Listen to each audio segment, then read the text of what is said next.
بسم الله الرحمن الرحيم. اللهم صل وسلم وبارك على سيدنا محمد وعلى اله وصحبه اجمعين. ازيكم حبايبي، عاملين ايه؟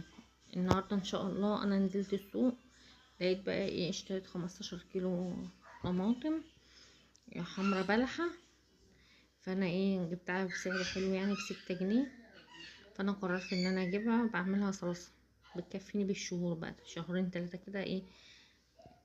هتطبخ بيه وبتبقى ايه تقيله وطبيعيه.